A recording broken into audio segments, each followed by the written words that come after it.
Welcome to Paul's Security Weekly. I'm Adrian Sanabria, standing in for Paul. He'll be back with you next week for episode 700. This week, we kick off the show with an interview featuring Brian Joe, Director of Security Product Marketing at Fastly, here to discuss bridging the divide between security and dev teams.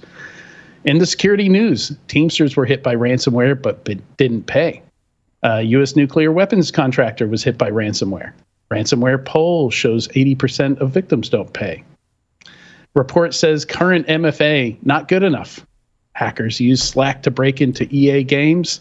Scientists are teaching drones to hunt down human screams and make way for Windows 11. Finally, in a pre-recorded segment, we learn about web cache poisoning from Invicti Security's Timur Guvenkaya. All that and more on this episode of Paul's Security Weekly. This is Security Weekly, for security professionals, by security professionals. Broadcasting live from G-Unit Studios in Rhode Island, it's the show where exploits run wild, packets aren't the only things getting sniffed, and the cocktails flow steady. It's Paul's Security Weekly.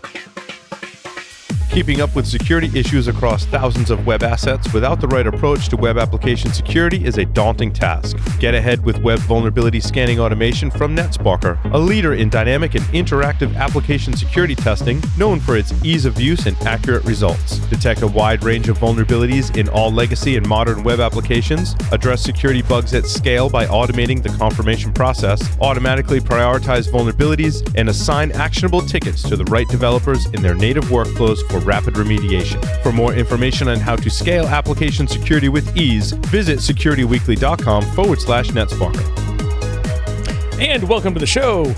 This week, we are led by none other than, excuse me, Adrian. Want to hear my new pickup line? Sanabria. Nicely done. I was waiting for that. Interesting. Yeah, you can pick up some things with duct tape. Or someone. Wait, what? Welcome to Paul's Security Weekly. This is episode 699, recorded on June 17th, 2021, up yonder at G-Unit Studios in Rhode Island, where I am not. Helping me host my first Paul's Security Weekly, laughing at me as I mess up, maybe helping, laughing at me both. In the studio, we have Mr. Larry Pesci. Thanks, Adrian. And laughing with you, not at you. Because we've all been in that hot seat, and it's not easy. And Paul makes you don't know what I'm going to do yet. I mean, there might be occasion to laugh at me, and that might be okay. And you know what? It's no different than Paul ever did, because we laugh at him all the time. But after 698 episodes, he's made it pretty easy. It's not at all. So, also sitting there with you is Dr. Doug White, correct? I is here. Yeah. Hooray! Laughing with you. Yeah. Not ever laughing at Paul. Doug, what's that ASCII tattooed on your wrist? This one? Yeah. Ooh, it's a secret. Okay, because it looks inappropriate. It's not. No. Okay. It's a Greek letter and some equal signs. Okay. And it's for my friend Lou who died. Got it. Yes. I've heard of Lou. Yeah, everybody's heard of Lou. It's like everybody in the world knows who Lou is. They've never ever met him, and so it's like people are always like, "How's Lou?" And I'm like, "Oh yeah, yeah." That's what everybody says. They vicariously met him through me. So, but I have his cat now, so it's like his ghost, and it's like, yeah, that was what I inherited from Lou was a giant cat, like monstrous cat. Yeah, I promised him I would save the cat if anything ever happened to him, and save it through social engineering. I did. I only had to lie to multiple law enforcement officers. Oh, wow. It was just a little lie. Adrian, who else we got? We remotely have Mr. Jeff Mann. Hello, Jeff. I cannot commit to saying that I won't laugh at you, because I laugh at Paul all the time. I'm sure you'll do fine. I've got 76, although I've missed a few episodes under my belt for Security and Compliance Weekly. It is different to be the host and have to be responsible for announcements and such. But you'll get by. Your lips were moving as you were reading the teleprompter, though. Yes, That's a step in the right direction. I appreciate your confidence in me. All right, some announcements. Do you want to stay in the loop on all things Security Weekly? Yes. Visit securityweekly.com/subscribe to subscribe on all the things, your favorite podcast catcher, YouTube channel. We're on Discord now. We're on Switch. We're always on Discord. That's where the chat's happening. But Twitch is fairly new. We've had some people on there. We've had to learn some things about Twitch. Apparently you get rated on Twitch. Rating is a thing. So we learned what rating was. Security Weekly is also ecstatic to announce that Security Weekly Unlocked will be held in person. We will get to see everyone's beautiful faces in person, give hugs, all that good stuff. This year, December 5th through 8th at the Hilton Lake Buena Vista. Call for presentations is open now, also early registration. Visit securityweekly.com/unlock to submit your presentation or register for the early registration price before it expires. So you'll get to see all of our beautiful faces and even Paul's. Face. All our beautiful faces and Paul. You see the lower halves of us, too. Yeah. Yeah. Oh man, we got to wear pants. No. Just don't break. True. I was going to say, don't break any laws. No, but Break all the laws We you are want. trying Just to don't get bring caught. the culture of Security Weekly to the masses. Yes. That's right. Pants are optional. So come and see what we wear below the waist Yes. for the conference. Oh. All right. Today we have with us a special guest, Brian Joe, Director of Security Product Marketing at Fastly. Brian came over, I think, correct me if I'm wrong, Brian, with the Signal Sciences acquisition. Is that correct? Yeah, that's right. And thanks for having me. Super excited to be here. Although, unlike everyone else, I will commit to not laughing at you, at least with the mute button off. So I appreciate that. But yeah, so my name's Brian Joe. I run the security product team at Fastly. I did join Fastly through the acquisition of Signal Sciences last year, where I ran the product management team. Awesome. Yeah, and today we're talking about that favorite topic of ours, bridging the divide between security and dev teams, removing some of that animosity between the two, hugging it out, getting along, and getting bugs fixed, right? You didn't tell me there were going to be hugs involved. I kind of like this now. That's the theme for this show. We got physical security conferences on the agenda. We're hugging it out between departments, cats and dogs living together. I actually had my first hug like 2 days ago. It was really, like my first business Ever or since the lockdown? Well, I'm not that likable a person, but no, was it awkward? Was it like how do we? It was a little bit like the slow approach, and then it's like, should we hug? Should we not hug? Should we do the elbow thing? This was with the programmer team, right? I've had a few handshakes like that where it's like I've got this one friend of mine who's not big on hugs, so we usually shake hands, but then at the same time, like we're halfway to shaking the hand and then we're pulling it back like we're not sure. Like, do we commit? Not commit? I don't know. And then you pull your hand back through your hair. Yeah, that one. Yeah.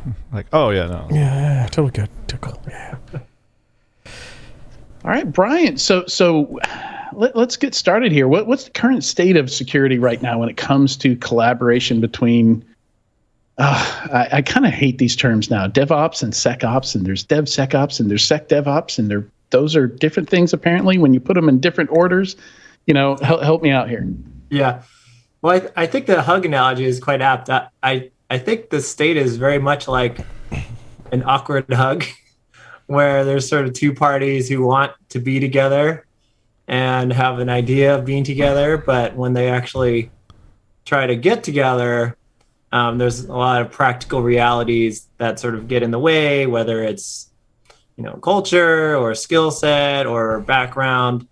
And so I think the hug analogy is very apt. I do think there's just sort of a gap between like the vision of where everyone wants to be and the reality of where everybody is. And I think what's really exciting is that it feels like things are actually starting to move in terms of some of the tools and technology and skill sets sort of growing around the industry so that sort of security and development can work together in a better way. It started to sound like you were pitching a romantic comedy to us at the beginning there. Yeah, all relationships, right? There needs to be an interested third party as well, but I'm not sure who that might be. So what's drawing it? What do you see that's helping this happen? Is it just because we've got to get it done? It's that important, and we've got to get it done. Or does it come down to changes in security culture? Leadership. You mentioned tooling. How much is tooling contributing to bringing those two teams together? Yeah, I mean, I think one of the big things that we see at Fastly is that if you really look at the different types of tech stacks available to developers today, there's so many different kinds, and we're definitely in a period of divergence. It's not like everyone is using a LAMP stack, for example. There's just so much diversity in terms of how applications are being created that security really, I think, doesn't have a choice other than to there's no choice to sort of fight that trend. The complexity and diversity is just growing so quickly, and the switching costs are so low that it really feels like security leaders around the industry are just starting to feel like if they're actually not part of the program or actually getting involved in helping sort of developers and collaborating with them, then they kind of get left in this situation where there's so many unknown things coming at them. There's an application popping up over here, over there that they didn't know about, and exposing all sorts of business risk to the enterprise. So I think it's just, on the one hand, sort of an explosion in tools available to developers and just the sort of wide range of infrastructure environments that are available to them. So I think what we've seen is certainly just as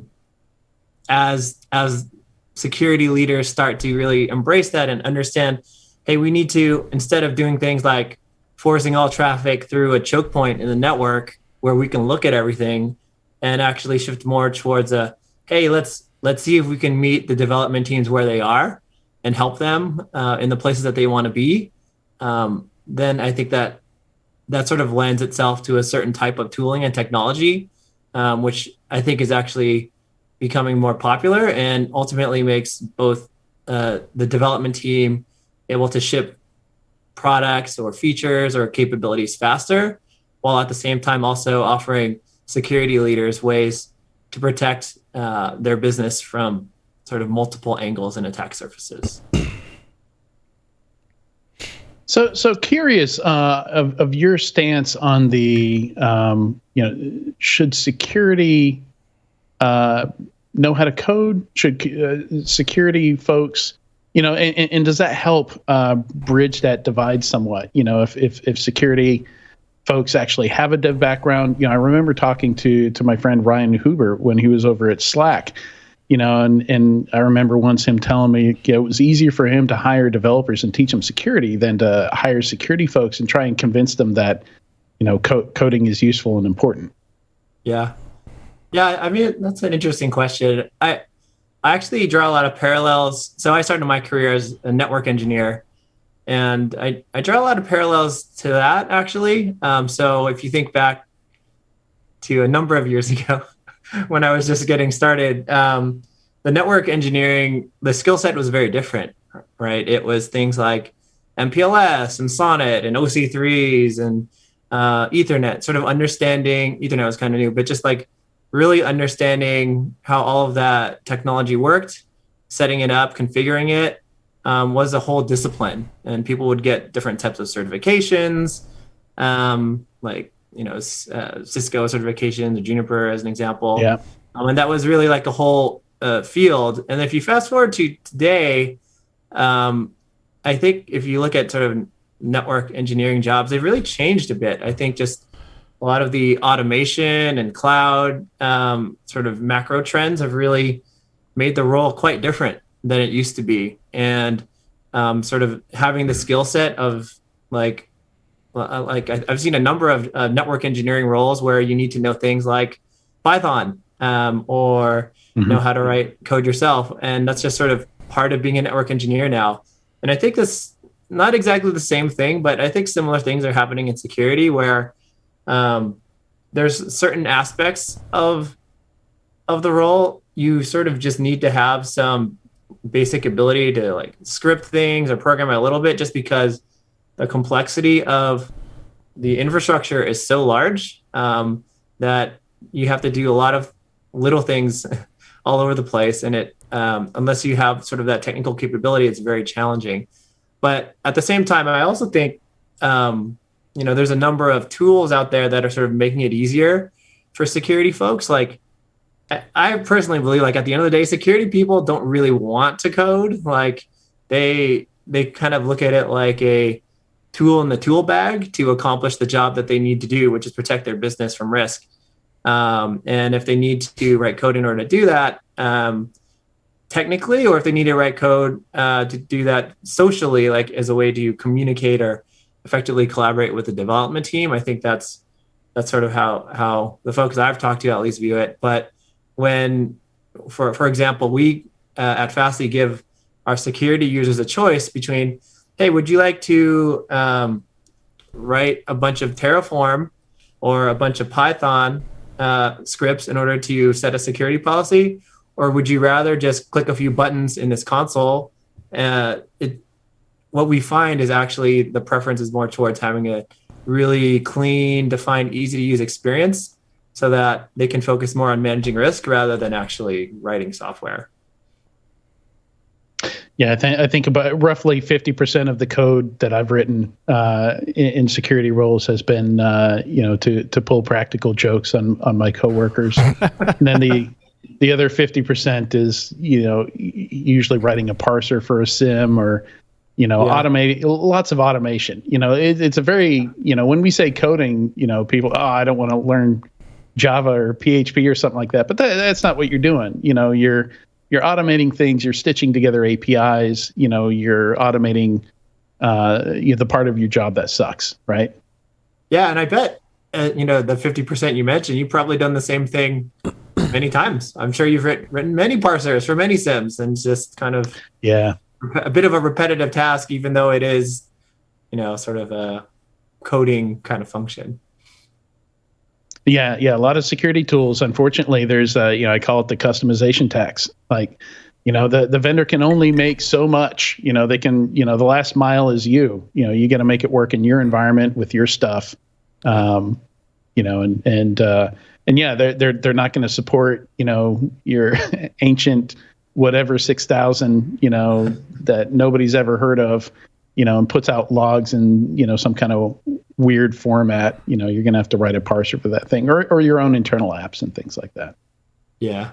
And I do think it's the nature of security in general to sort of, like, there's always the corner case, right? And that can be the thing that really gets you in terms of, a breach or an incident.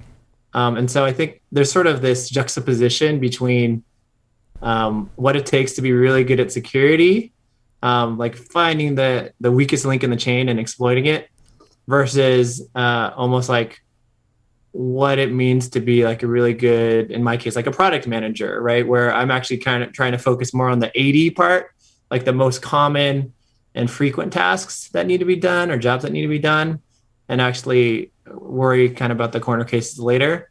So I think that philosophy is really, how I think about the types of tools that, security practitioners really, really want to have. Like the 80% of the job or the time that they spent doing things like repetitive automation or parsing of strings isn't really something that I think adds a whole ton of value to their business. Like, what's actually valuable for a security person is being able to focus on the sort of like riskiest 20% of application attack surface.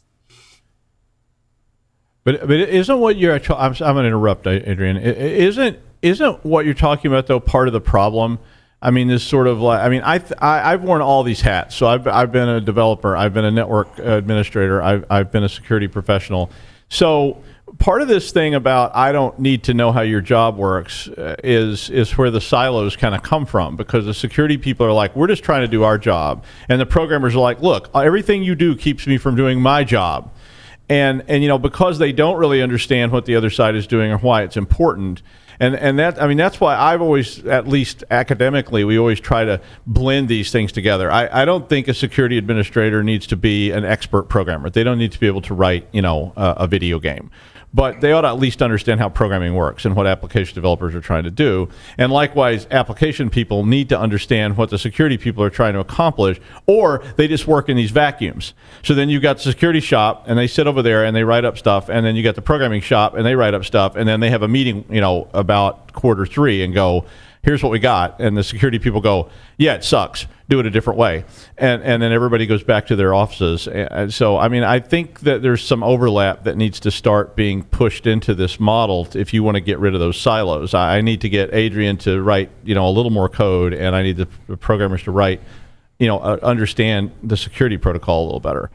Yeah, I think you're right. I think but this is where I kind of go back to like my awkward hug example, where I think actually if you know, if you ask a lot of teams, they'll say, hey, do you want to actually work with or, you know, like everyone will say, yeah, we want to work together.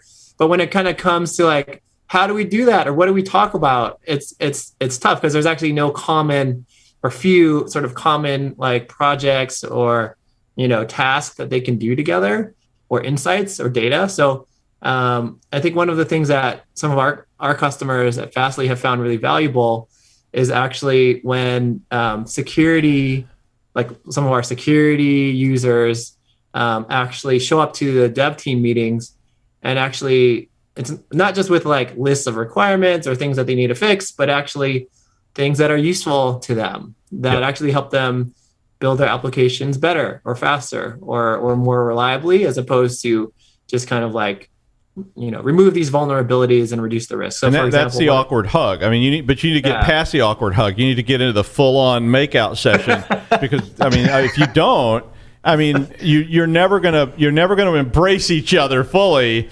to keep it clean. If you know, if we just come in and we drop in for an awkward hug, and everybody goes, "You want to work together, right?" And everybody goes, "Yes, we do. Absolutely, we do. You bet. We all want to be holistic and."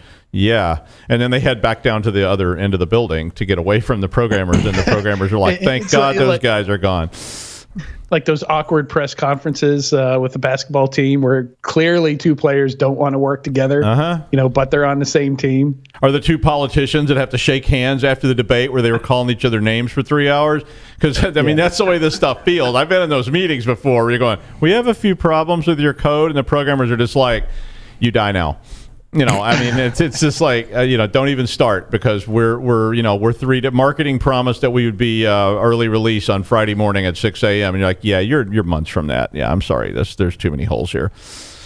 Yeah, I think that coming back to the idea of common ground, I think one of the things that I've seen, at least in some of our customers, that first step is really around like providing insights to developers about things that they might not already know. So if you go, you know, if you show up to that meeting, like I said, with like a bunch of vulnerabilities that need to be fixed or bugs, like that's going to, you know, kind of be a challenging conversation. But one of the things that we've helped some of our development or our security partners do is actually do things like provide things like about application performance, like not really security. Like, hey, it looks like this application, for example, is generating a bunch of 400 or 500 error codes. You know, this is where they're happening. And this is where, you know, some of the things that you might want to look into, or like recommendations that we might have for you to kind of fix some of those things. And I think that's one of the first steps along that journey, right? Where it's like, it kind of goes from this silo, lobbing things over the wall at every few quarters, as you mentioned, into more like a conversation, and like an engagement. Like, hey, we might not know how to fully get together, but like let's get together and talk about how we can improve performance and get rid of some of these errors that we're seeing, which are sort of more interesting to a developer because if like the application's not working, that's like, I think viewed a bit differently than if it's like working, but there's some potential risk. I think we've seen a lot of that with DevOps. Honestly, a lot of the pursuit of better performance, I've argued, has improved security also. By improving performance, like sometimes you end up with immutable objects. Makes them harder to hack. You end up removing attack surface. Makes it faster, and there's less to go after, less of that cruft, and availability too. It's easier to patch stuff when you can, take down some of these workloads whenever you want, because you've got some kind of high availability architecture model there that allows you to just update code whenever you need to. So in pursuit of that performance, if you're in a shop that's doing, 5 to 10 releases daily, you can also fix stuff a lot quicker too, right? Yeah. Absolutely. I think that's why you have to have a team. What I keep seeing is like, here you got an app group and they're putting stuff together, and there's one security person or two security people, and they call them in occasionally to brief them on it, and that's not a team. The security people need to be on the team and just have a different role, and I think that's part of why that silo gets created, because you got 9 developers and they call a security professional in and they say, we're going to brief you on this product, and they don't know what's going on with the product, so they're just giving them a bunch of generic answers because they don't know how this thing works. But if they'd been there since day one, they would know how it works. They don't have to code it, but if they're there all along. And they don't have 9 other projects they're supposed to be responsible for too. Yeah, I think this is like another one of those sort of like pesky realities of business that gets in the way of the, absolutely, sort of the nice, like the ideal collaborative environment. And I think when you talk about like embedding a security person in a team, I think there's a lot of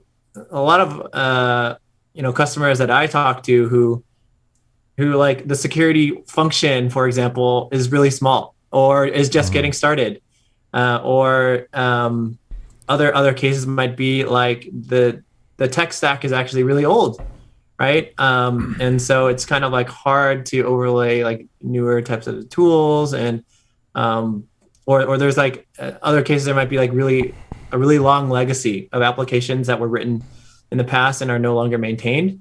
So I think, like, in terms of staffing and resourcing, that's sort of one challenge. But then, because embedding, a security person in every like agile team, for example, that takes a pretty strong commitment from a business to really like lean into security. Yep. And I think once that happens, it's actually really effective, at least from what I've seen. But sort of like, how do you get to there from like the first security person got hired last month is kind of a challenge. Right. And maybe it's not a full security person, right? Maybe it's like a security evangelist or a lead, or like somebody on the team, has a chance to go to a security conference or do some AppSec training or something like that. And they're the person that puts up their hand to go do that. And in the future, that's the person, with security in the back of their mind as they're looking at the design work and they're, in those daily, Scrum meetings, stand-ups and stuff like that. Yeah. I also think there's an element, maybe pivoting slightly, like there's an element of culture that's really real here, right? Like, I think as long as, like, there's as long as security is viewed as someone else's job, by a development team or a product team, like, then it's not really a resourcing, like resourcing is sort of part of the solution there. Maybe you put that person in the team and that helps with it. But I think some of our customers who we've seen been really successful at security are when it's sort of viewed as everyone's job, or specifically the team building the application or writing the code, like that security is sort of part of their objectives, something they're measured with. And it's not just about like shipping features that close a deal or something like that. And I think that's actually kind of harder. And it's more of takes really, really strong commitment from leaders, because there is a cost, right? As a product person, I can tell you, I constantly, have to balance the trade-offs between shipping more product versus shipping safer product. And it's painful to make sure that things are safe. And, not all companies are willing to do that.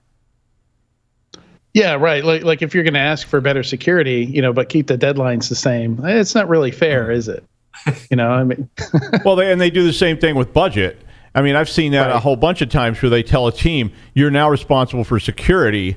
We need you to inject security into these applications. And instead, they don't send them to AppSec conferences, and they don't include security professionals in the team. They just dump another task on the stack of tasks, and the programmers go, yeah, we'll do those later, because they don't want to do that. Doug, we're going to need you to do more with less. Work smarter, not harder. So there's a really interesting study that was done. Good Lord, 20 years ago now, over 20 years ago now. Something you said reminded me of that, and it.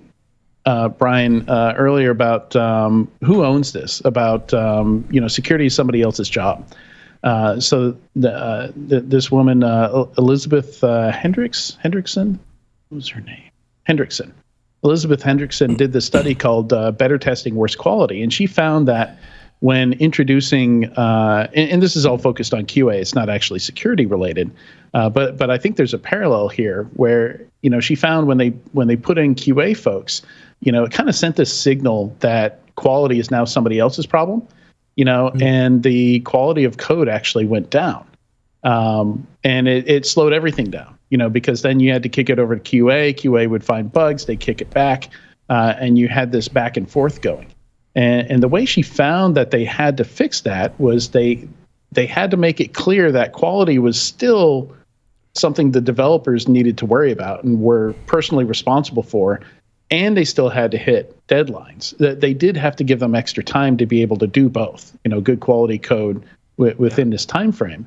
And then they artificially constrained the number of quality folks that were available. So the result was the developers were still responsible for good code and couldn't afford for it to bounce back and forth a bunch. So they really incentivized them to get that code to pass QA, as easily and quickly as possible.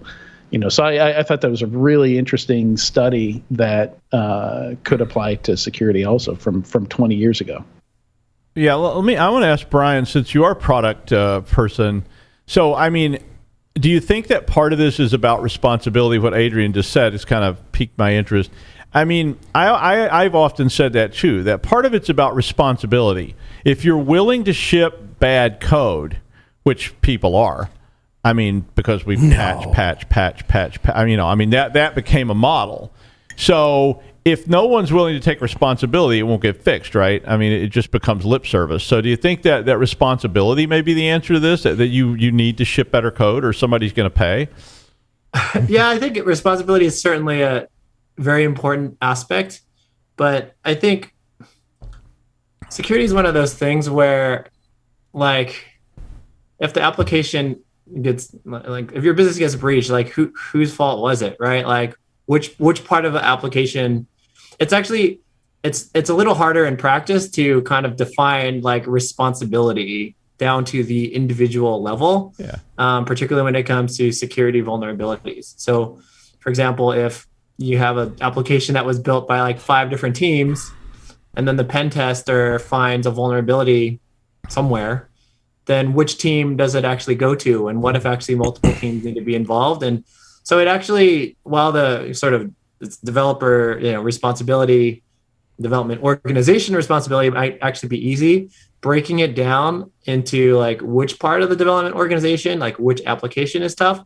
And the other part that's tough is, let's say there's like 100 issues found in a pen test.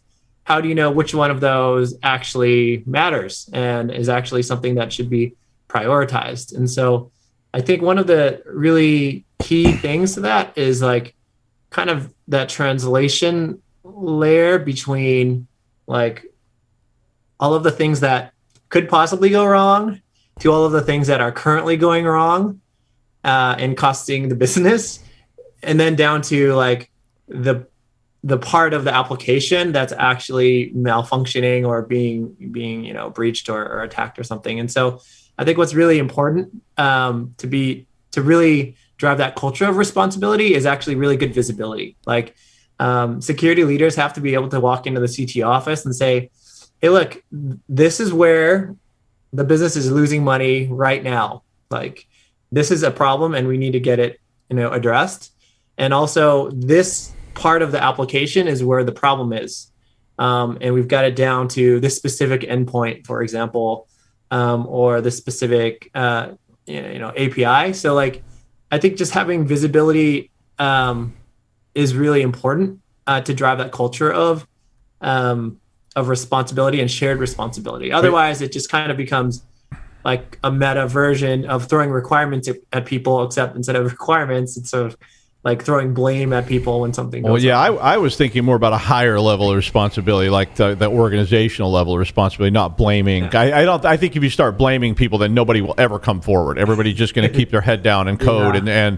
But I was thinking more like the company has to say, our vision is that we will take more responsibility for these kind of flaws, so therefore we will pressure from above to make this better code.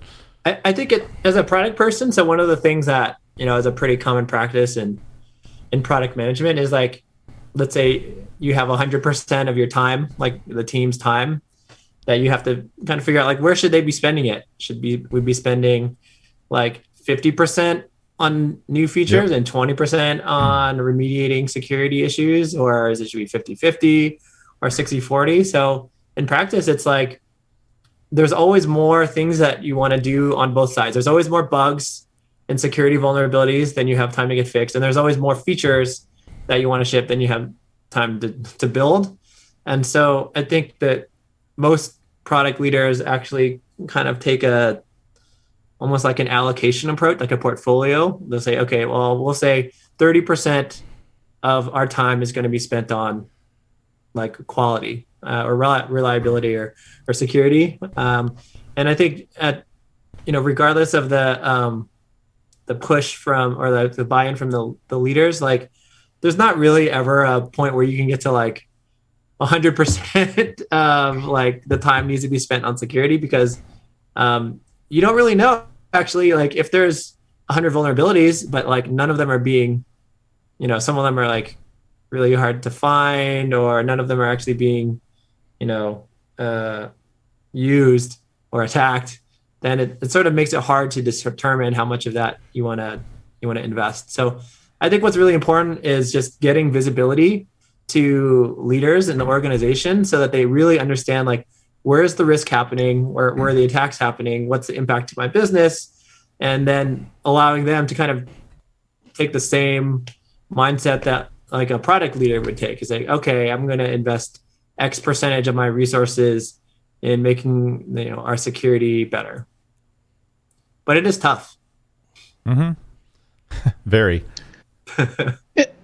So you mentioned you've mentioned leadership a lot, and a very common question I get is leadership just isn't on board. Like what do I do to get them on board, or what can I do without them having my back on some of this stuff? Yeah.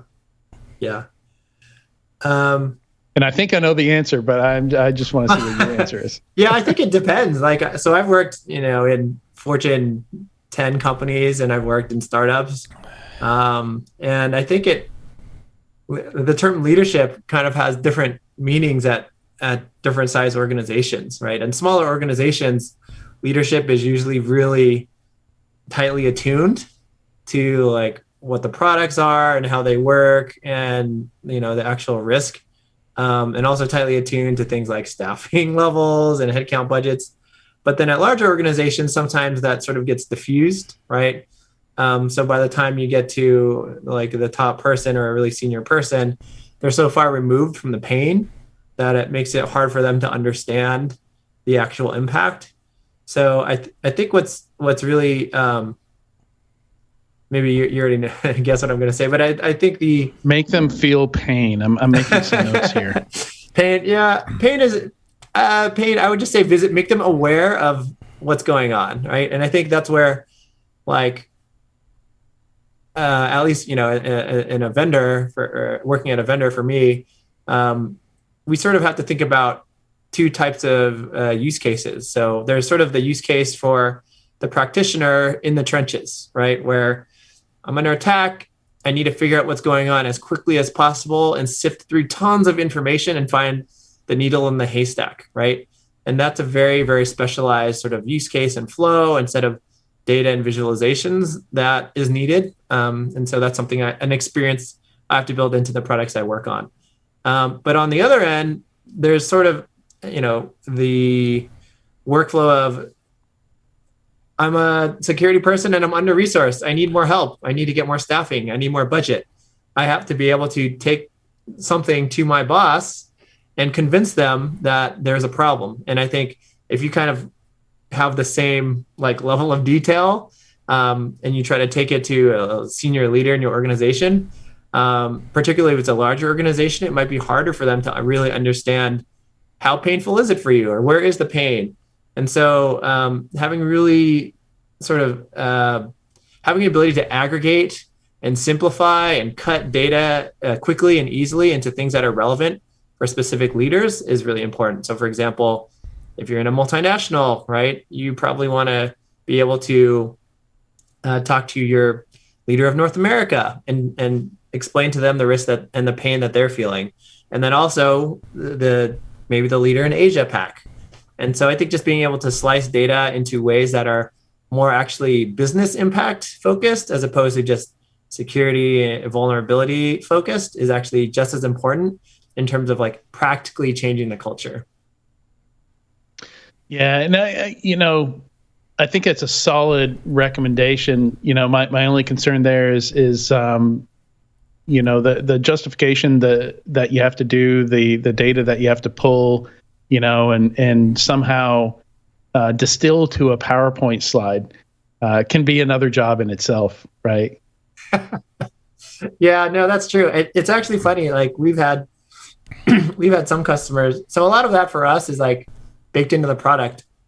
So all someone needs to do is really just like log into our dashboard and it's all there. There's sort of like an executive friendly report. We also have like emails, just as an example, that go out and kind of summarize things nicely that are easily forwardable. And we kind of put a lot of thought into like how we constructed those, knowing that would be how most people use those emails, right, to forward to their boss or the big boss.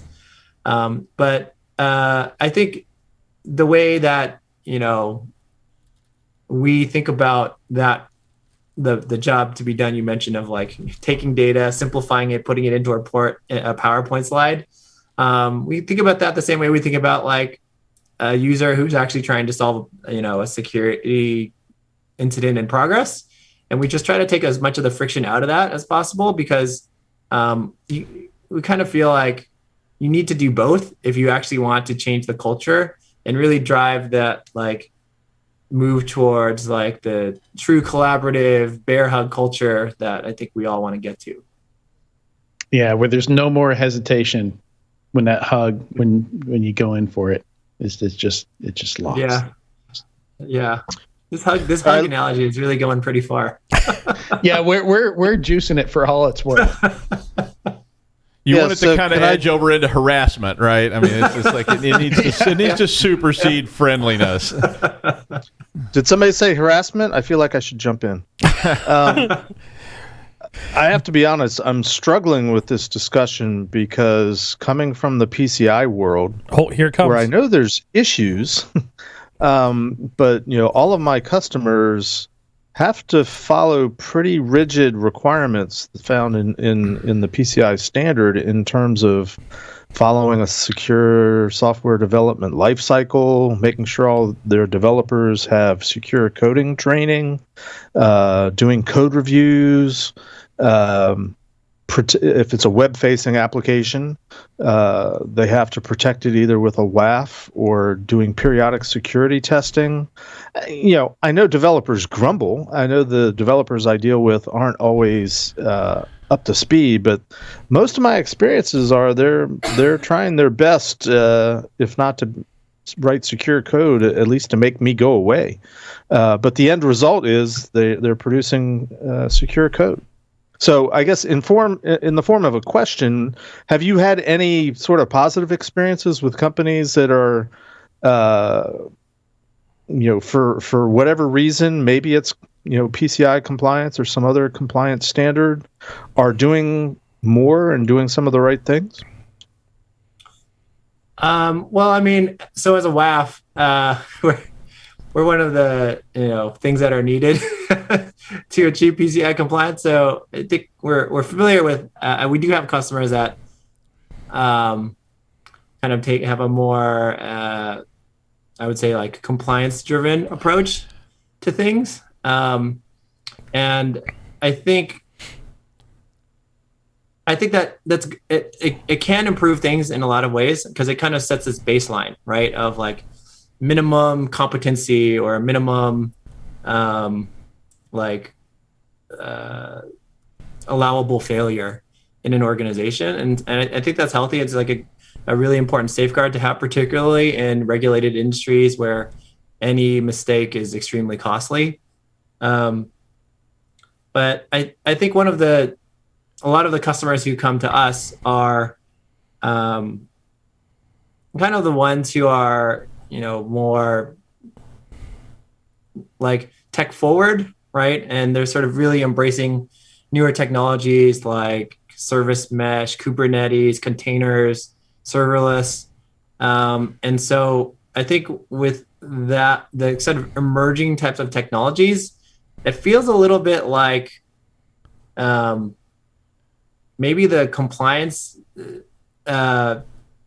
environment or the regulations at least have not fully caught up to the pace of change in terms of how some of those applications are being built. Like if you look at, using an analogy, like a serverless or a cloud native type of application architecture today, and then compare that with like sort of the more traditional 3-tier, web application running out of a data center, how you do security and how you offer security and protection for each of those is actually pretty different. Like, so for example, if you need to deploy a WAF as part of your compliance program on a sort of more traditional application, it's fairly easy. You just put an appliance in the traffic path and you've gotten your compliance. But now let's say your application is actually thousands of microservices running on Lambda, right? And they're kind of distributed in a global manner. It actually makes it a little more challenging. Like, where do you put the WAF?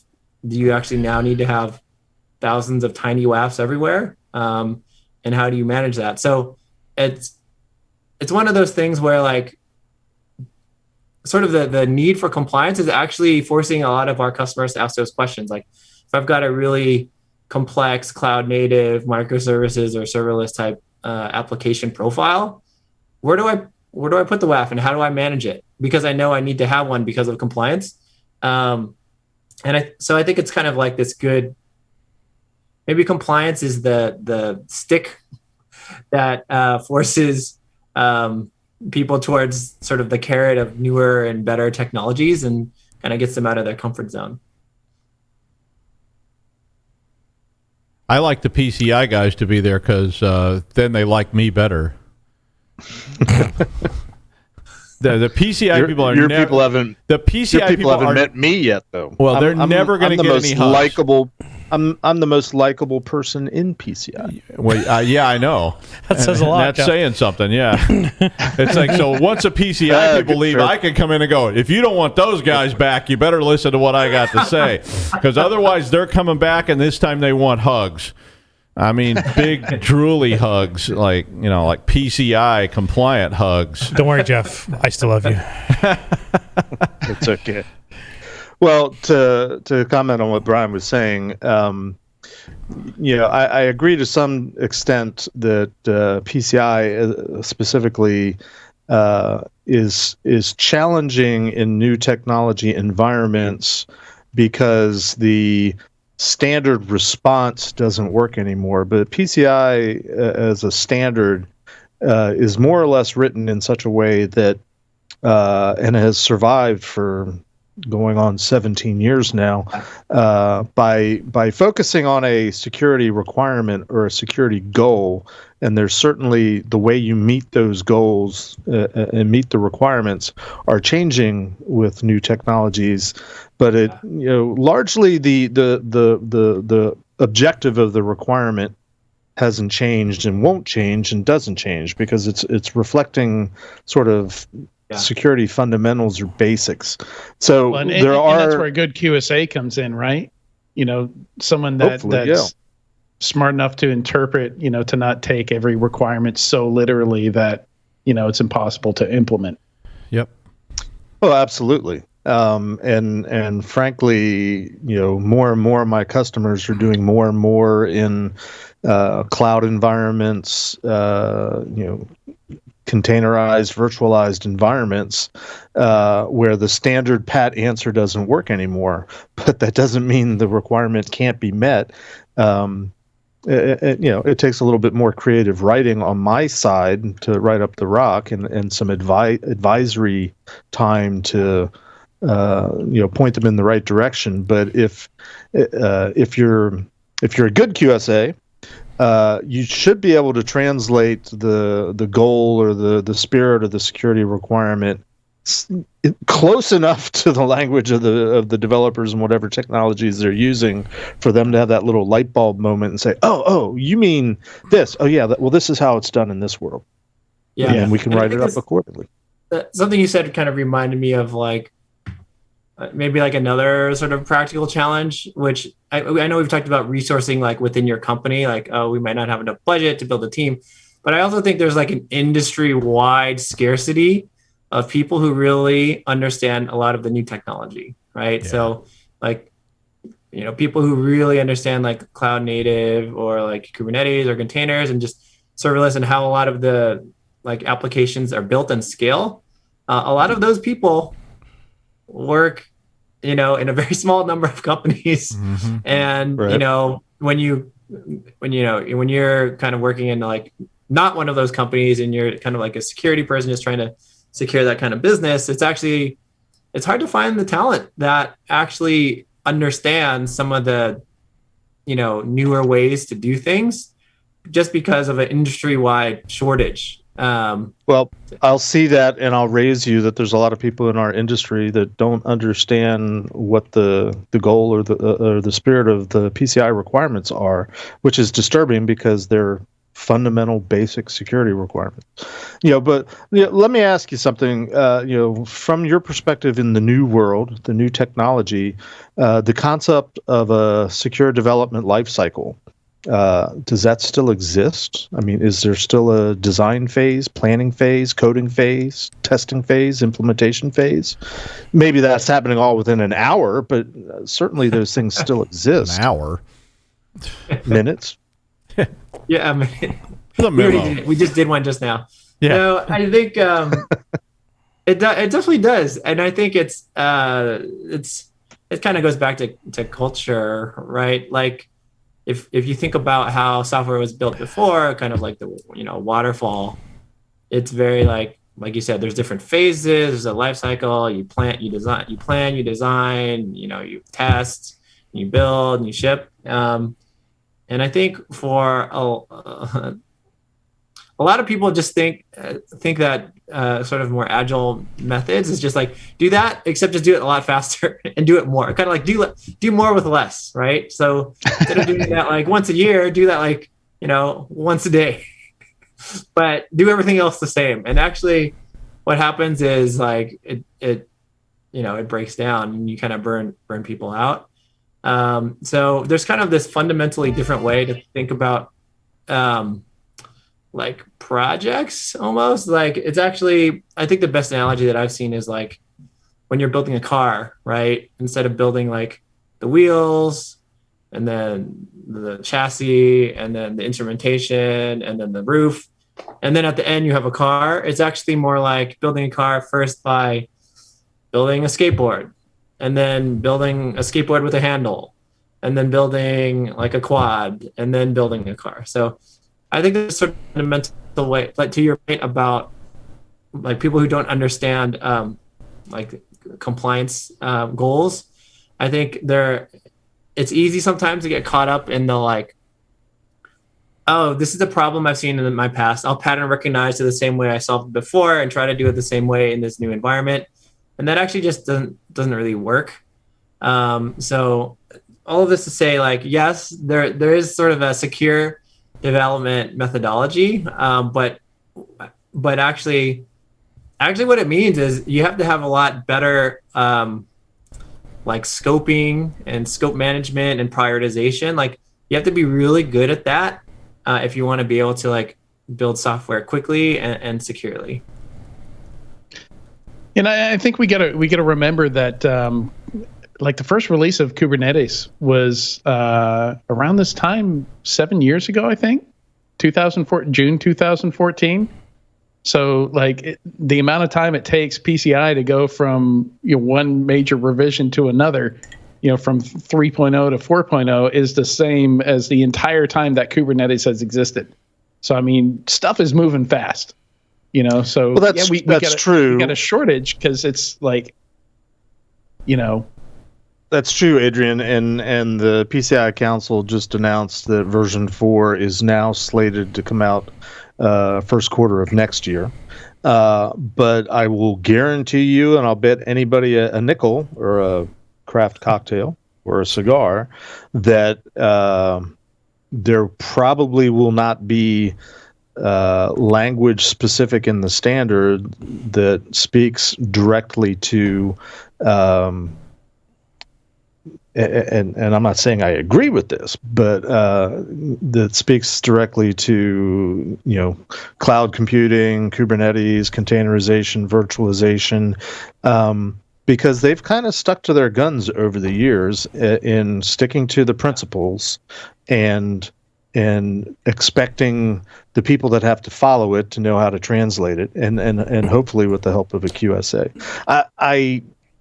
I say that cautiously because I think there's going to be some changes, and certainly, I'm not allowed to reveal what's going to be in version 4, but I can strongly suggest and hint that there's going to be much more flexibility built into the compliant, how do you comply or how do you meet a requirement, given the fact that very rarely are we doing it the way it was done 15 years ago to meet a basic requirement. So stay tuned, and we only have to wait 8-9 more months.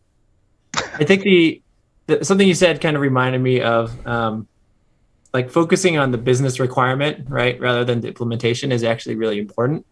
And I think being able to stay focused on the requirement, even in the face of like having a wide diversity of types of environments and applications in your portfolio. So, whether or not you have applications running in the cloud or not, or in a cloud native environment or in serverless or not, or all of them, like what's really key is being able to comply and have sort of that single set of policy that really drives compliance with, the standards across all of them in a consistent manner. And so you don't actually have to think about, how do I implement PCI compliance on my applications for my cloud native? And then how do I do it over here for my, data center, and how do I do it over here for sort of my legacy applications? Like having to think about those in multiple ways isn't really, a scalable approach. And actually what is needed is just sort of a way to really respond and adapt to whatever changes emerge, and kind of take a lot of that complexity about the fragmented, landscape or infrastructure set that you have, and making it that just something that you don't really worry so much about, and instead just focus on the business requirement. Well, I think Brian, Go ahead, Adrian. Well, final thought. I think much more the problem lately has been because there are emerging companies and technologies that offer to host or develop for you. There's a lot of outsourcing. There's a lot of reliance on third parties, and the merchants that have to do PCI originally, they think, oh, well, I'm done. All I have to do is, line up a bunch of third parties that do it all for me, and then I'm done. And that's true to some degree, but it's not always the case. So to me, the biggest problem is trying to, peel the onion back to see who's doing what and who's responsible for what, because it's got to be done. It may not be the organization that's hired me. They may, the merchant, it may be a third party, but the third party better know that. And if they're relying on other third parties, they need to know it as well. So it's kind of like a puzzle sometimes, trying to unwind it all. But that's the biggest challenge right now. Yeah. So Brian, so here's the scenario. We've got the security team, the dev team, the PCI ISA. There's these DMZs of no hugs, these no hug zones drawn around them all. Worst case scenario, where do they start? Where does the healing begin here? What would you recommend people do, to start getting everybody down this path, down the right path? Yeah, no, that's a good question. I think that's where the hug comes in. Yeah, I think the first place to start is really just shared knowledge, right? Shared knowledge and shared visibility, and looking at real data together. Because I think once everyone is able to do that, then I think you can do things like start to build trust, build shared goals. And ways to, come up with ways to actually accomplish those goals together and foster that collaborative culture that you can build upon. And I think the visibility aspect I mentioned is actually, it's hard. Like you can't just have everybody log into a sim and say, everyone, look at this. Isn't that great? Like, or don't we need to do something? Like there's too much information in there. And for anyone to really come away thinking like, oh yeah, this is what we all need to do. Feast your eyes upon my dashboards. Yeah, I think just having really kind of targeted, micro insights, and kind of, for a security leader, it's kind of on the security leader, I think, to take the first step, because that's where I think at present a lot of the responsibility for security is. And if that collaboration isn't happening, the security person is probably the one who suffers the most. So I think just starting with, go ahead. You got to have some empathy, right? Like you have to know what matters to them. Yeah, exactly. Like understanding their pain points and being able to kind of go to them and say, hey, look, I understand, that your problems are X, Y, and Z. Here's some information that I found that I think could help you, right? Whether it's, things like the error codes, and helping with performance and reliability that I mentioned, or whether it's things like best practices about like, how people are building things in different types of environments. I think those are kind of good places to start for a security person to reach out to the development organization and build that trust. And then I think the same is true for compliance as well. It's really just, how do we keep, there's this sort of trend in, I think, the tech industry where people just jump to the solution or the implementation so quickly. But actually taking the time to understand the true problem and all angles of it, no matter, what type of environment you're in, is actually really, really valuable. Sage advice. Brian, are you ready to play 5 questions with Security Weekly? I am. I'm excited. You sound like you know what that is. I'm a little nervous actually. It depends what the questions are. All right. The first question, 3 words to describe yourself. Introverted.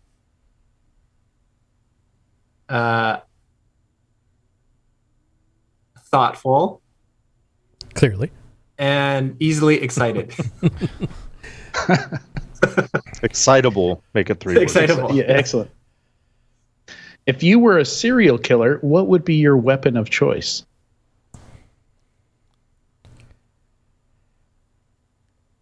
Here's the thoughtful part. You know, this is a tough one. You know, I'm probably not the best person to ask about about this. Don't overthink it. Don't overthink it. I think digital transformation, right? Everything's done on a computer, so I imagine it'd be a computer. So something like what is that? Daniel Suarez makes those novels. Damon, have you ever read that? I've not. But it sounds pretty neat. Sounds intriguing. Basically, this guy dies and leaves all this code behind that just automates and carries out his wishes, and it's like hiring people to kill people and do stuff. It's interesting. Code. Yeah. If you wrote a book about yourself, what would the title be? I'd like to think that one day in my life I'd be like one of those people who you can just refer to by their first name and everyone would just know. So the title would be Brian. And oh wow, okay. That is. But if that didn't happen, I probably wouldn't write a book about myself. So it's a bit of a, that works. Win-win situation for me. That works. What is this is the most important question right here. What is your favorite hacker movie? My favorite hacker movie? Doesn't have to be something that people would categorize as a hacker movie. You know, have you seen a hacker movie? I have. I'm trying to think of a cool angle on it.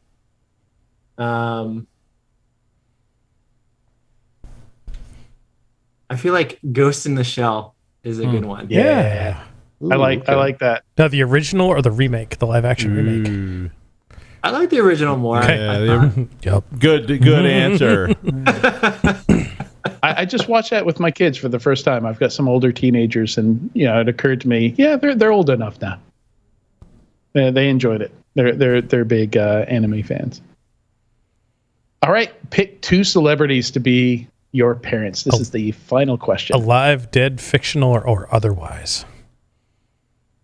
2 celebrities to be my parents. I think you should pick Prince and Cher. That would go along with your single name thing. Oh, damn. Yeah. Damn, All right, Doug. try to keep up here. Come on. Damn, Doug. Yeah, this one's tough. So I think I'd want height. So I would probably want, say, Michael Jordan, and I don't know who my other one would be. Maybe royalty. So Queen Elizabeth. Oh wow! Tall I don't and think royal. I've ever heard anybody choose by attributes before. I like that. Yeah, like if you wanted tall, you could have picked like Michael Jordan and Michael Jordan. He's thoughtful. That should be one of his 3 Michael words. Jordan and Kareem Abdul-Jabbar, and then you get like height, more height, and martial arts skills. I mean, But it's Brian's choices. You would he have like chose well. the whole gamut, but mix something in from Queen Elizabeth there, and you'd get like disdain at the same time. That's awesome. Scathing observations. So much awesome. Well, thank you for joining us, Brian, on Security Weekly. We loved having you, and we are going to take a break and be right back.